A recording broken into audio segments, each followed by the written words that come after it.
असं बोलता बोलता अशी ओळख झाली, पण आम्ही छान मैत्रिणी झालो. आणि तिच्यामुळं खूप असं म्हणजे माझ्याबद्दल नाही बोलायचे, सगळं हे करते, ओळखी खूप आहे तिच्या. आणि आज मी तिच्यामुळे तुमच्याकडे आलेले, माझी तुमची ओळख नाही. पण छान वाटलं, म्हणजे मी तिला म्हटलं आता मी येत जाईल तुझ्या बरोबर कुठे. हो, तिच्यासोबत फिरत जाते, सगळीकडे फिरत असते. आणि तुमच्या भविष्याच्या वाटचालीस तुम्हाला शुभेच्छा.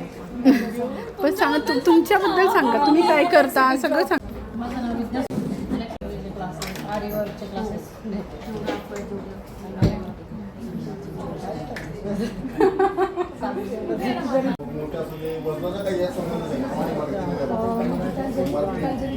विश्वास गार्डन आहे, माझी फॉर्म आहे. 2019 पासून मी गार्डन सर्व्हिस प्रोव्हाइड करते. आणि बाय एज्युकेशन मी आर्किटेक्चर ड्राफ्टमॅन आहे, पण झाडांची आवड असल्यामुळे मी ते फील्ड स्विच करून याच्यामध्ये कन्वर्ट केलेले. आणि याच्याबरोबरच आता रिसेंटची सक्सेस स्टोरी अशी की 2026मध्ये मी याच्या आधी फक्त ह्याच्या आधी किंवा कमर्शियल होतं. एक छोटीशी माहिती द्यायची आहे. हळदीकुंकवाच्या निमित्ताने मला असं वाटतं की वाण जे आपण देतो ते एखादं वस्तू छोटीशी देण्यापेक्षा आपल्याकडे जे नॉलेज आहे ते आपण दुसऱ्यांना वाण म्हणून द्यावं, ते आयुष्यभर पूर्ण पुरेल. आम्ही आता इतके वर्ष ह्या व्यवसायामध्ये आहोत, तर ह्या सोन्या चांदीच्या खरेदी विक्रीमध्ये काय प्रॉब्लेम्स येतात किंवा काय प्रश्न येतात, कोणाकडे नेमकी गर्दी पण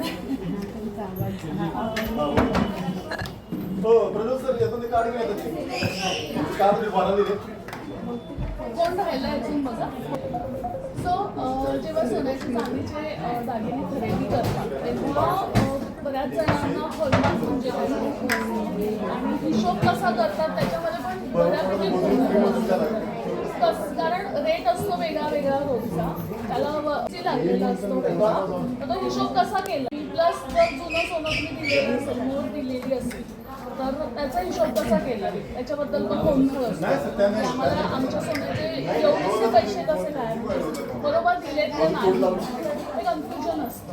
तर सगळ्यात पहिलं तर HYD म्हणजे काय कोणाला माहिती आहे तुमच्यापैकी? आता तुम्ही खरेदी असेल की तुम्हाला येईल सांगता. ओके, सो HYD म्हणजे काय हे सगळ्यांना प्रत्येक कस्टमरला माहिती पाहिजे. आणि आता HYD सुरू होऊन सुद्धा 4-5 वर्ष होऊन गेलेली आहे, कंपल्शन होऊन. HYD कंपल्सरी आहे, त्याला 4-5 वर्ष झालेली आहेत, पण तरी सुद्धा माहीत नाही आहे की होतीच HYD. ते खरेदी करताना, दागिने खरेदी करताना कसं बघायचं. तर HYD म्हणजे हॉलमार्क युनिक आयडेंटिफिकेशन नंबर, म्हणजे हॉलमार्कचा एक नंबर असतो त्यांना दिलेला, जो की ज्वेलरीवरती असतो.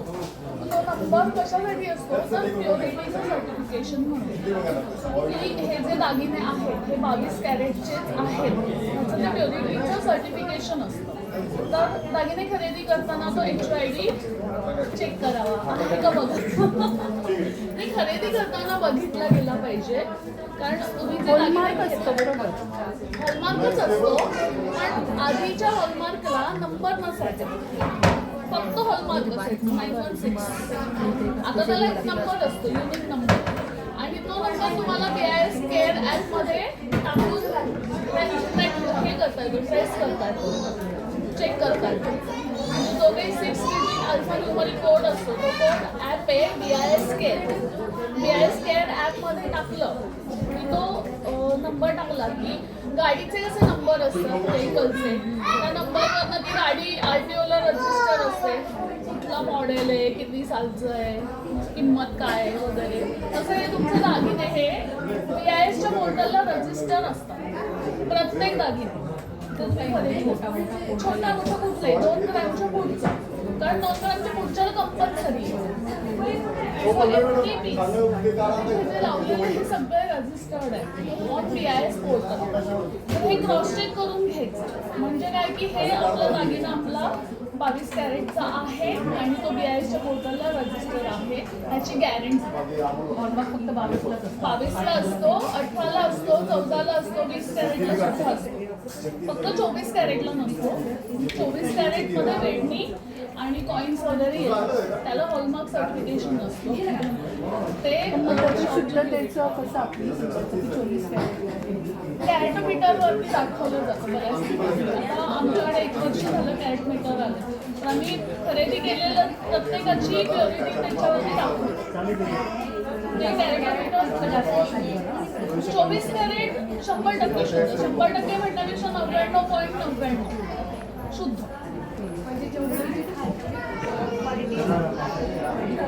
प्युरिटी 24 लास्ट आहे.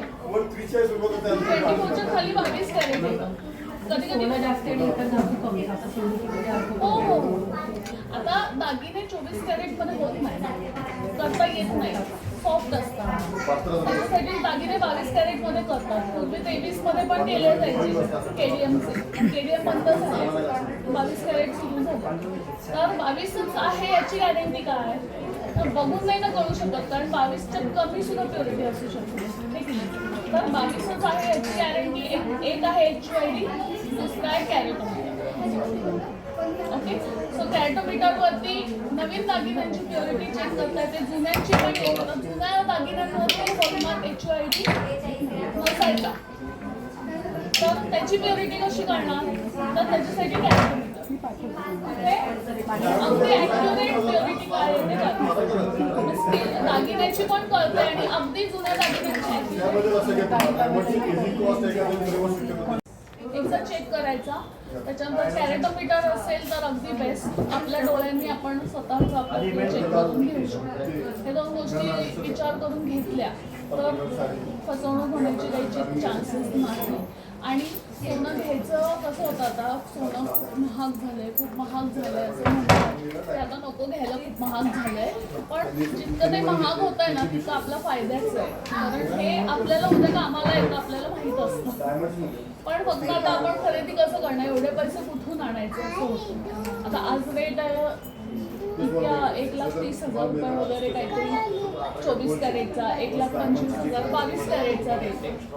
आता हेच 1,25,000 आपल्या लग्नाच्या वेळेस आठवा, आपापल्या लग्नाच्या वेळेस किती होतं रेट.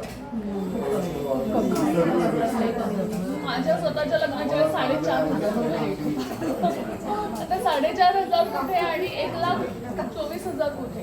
त्यावेळेस जे घेतलेले जे दागिने त्याची किंमत आज आपल्याला 1,24,000च्या भावाने मिळणार आहे की नाही, म्हणजे फायदा आहे. आणि आता 1,24,000 आहे, तो पुढच्या 5 वर्षांनी किती झालेला असेल? नक्कीच 1.5-2 लाखाजवळ गेलाच असेल. 5 वर्ष खूप झाले 2 लाख व्हायला. तर मग पुढे भविष्यामध्ये सोनं वाढतच जाणार आहे. तर मग आपण आतापासून खरेदी करत राहिलंच पाहिजे. तर प्रत्येकाला आमचं हे म्हणणं असतं की प्रत्येकाने थोडं थोडं का होईना सोनं खरेदी करत राहा. थोडं थोडं, अगदी 1-1 ग्रॅमने पण का होईना. सोनं ही एकमेव अशी प्रॉपर्टी आहे की थोडी थोडी करून घेता येते आपल्याला, आहे की नाही. घर घ्यायचं, गाडी घ्यायची, एक रकमी पैसे लागतात किंवा EMI वरती घ्यावे लागतात. पण सोन्याचं तसं नाहीये. आता जवळ 10,000 आहे तर तेवढ्याचं पण आपण घेऊन ठेवू शकतो. आता जवळ 25,000 तेवढ्याचं घेऊन ठेवू शकतो. अगदी तेवढेच नसतील तर भिशी लावता येते. भिशीतून मंथली 1,000 रुपये आपण सोन्यासाठी बाजूला काढू शकतो. आणि मला असं वाटतं की प्रत्येक महिन्याला 1,000 रुपये सोन्यासाठी बाजूला काढलेच पाहिजे. किती पण आपला खर्च असू तेवढं 1,000 रुपये बाजूला काढले, त्याचं सोनं आलं ना आपल्याकडे, ते कधी पण कामाला येतं. एवढं सुद्धा असतं. निश्चित असं असतं की दर महिन्याला 1,000 रुपये भरायचे, 12 महिन्यांनी वर्षातून एकदा खरेदी करायची. तो वर्षाला एक दागिना, वर्षाला एक दागिना, असं आपली मुलं मोठी होईपर्यंत करत राहायचं. म्हणजे तोपर्यंत बघा आपल्याकडे किती सोनं जमा झालेलं असेल आणि त्यावेळेसचा रेट काय झालेला असेल. आणि अचानक स्ट्रेस पण येत नाही की आपण केलंय आधी, त्यामुळे आपल्याकडे जेवढं सोनं असतं ना तेवढं आपल्याला पॉवर असते आपल्या हातामध्ये. कारण इमर्जन्सीमध्ये, मेडिकल इमर्जन्सी असेल किंवा मुलांचं ॲडमिशन असेल किंवा अजून काही असेल, आकांक्षा असेल तर इकडे या. आज सकाळपासून गर्दी एवढी आणि असं काही नाही सोन्याचा रेट वाढला आहे त्याचा काही परिणाम नाही कारण ज्यांना सोन्याचं महत्त्व कळलंय ना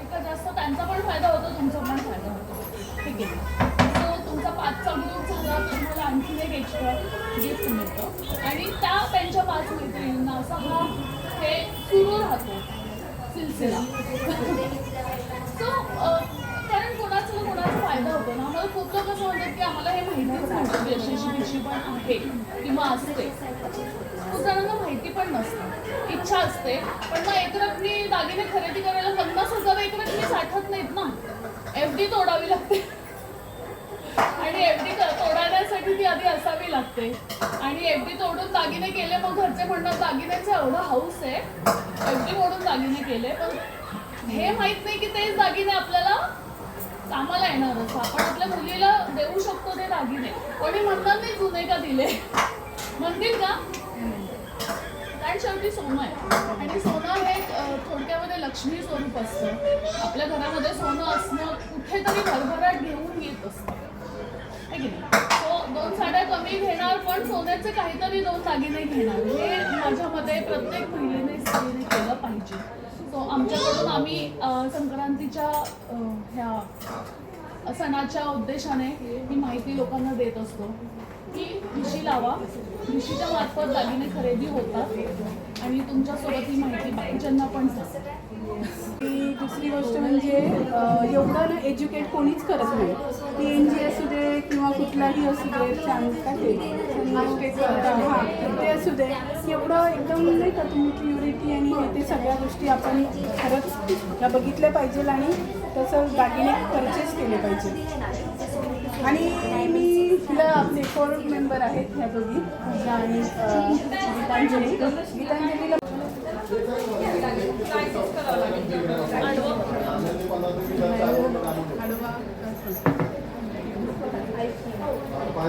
मला विचारलं पण नाही कशी पाहिजे काय नाही म्हटलं तुला साडी आवडते सगळ्यात मिळत असतात